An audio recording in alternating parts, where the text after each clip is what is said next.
সম্মানিত মৎস্য খামারি ভাই বন্ধুরা, আসসালামু আলাইকুম। যে যেখান থেকে আমাদের ইউটিউব চ্যানেলটি দেখছেন সকলকে আন্তরিক শুভেচ্ছা এবং অভিনন্দন জানিয়ে আজকের মূল ভিডিওটি শুরু করা হচ্ছে।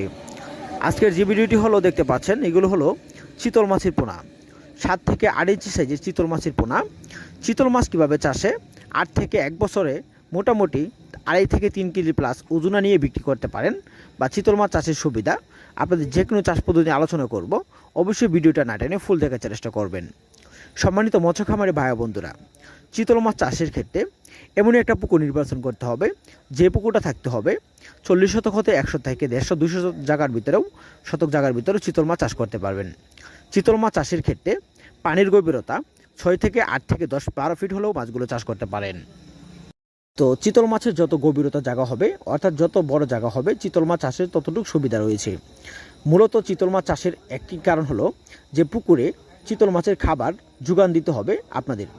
যেমন চিতল মাছের খাদ্য ছোটো ছোটো কানপোনা, পুকুরে থাকা প্লান্টন, জৈব প্লান্টন ইত্যাদি সকল ধরনের পোকামাকড় চিতল মাছ খেয়ে থাকে।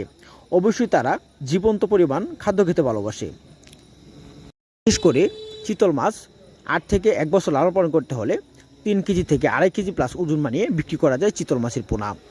আপনারা চিতল মাছ নিতে পারবেন আমাদের কাছ থেকে 1 থেকে 1.5 ইঞ্চি, 5 ইঞ্চি, 6 ইঞ্চি, 7 ইঞ্চি, 10-12 ইঞ্চি সাইজের চিতল মাছ সংরক্ষণ করতে পারেন। এখন যে চিতল মাছগুলো দেখতে পাচ্ছেন, এগুলো হলো নদীর চিতল মাছ। নদীর চিতল মাছ অথবা চাষের চিতল মাছ, আপনারা যে কোনো মাছের ঋণপোনা আপনারা আমাদের কাছ থেকে সংগ্রহ করতে পারেন।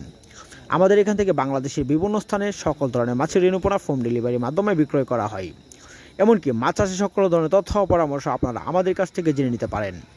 তো দেখা হবে অন্য একটি ভিডিওতে। সে পর্যন্ত ভালো থাকবেন। খুদা হাফেজ। আসসালামু আলাইকুম। পরে ভিডিও দেখার জন্য আমাদের সাথে থাকবেন।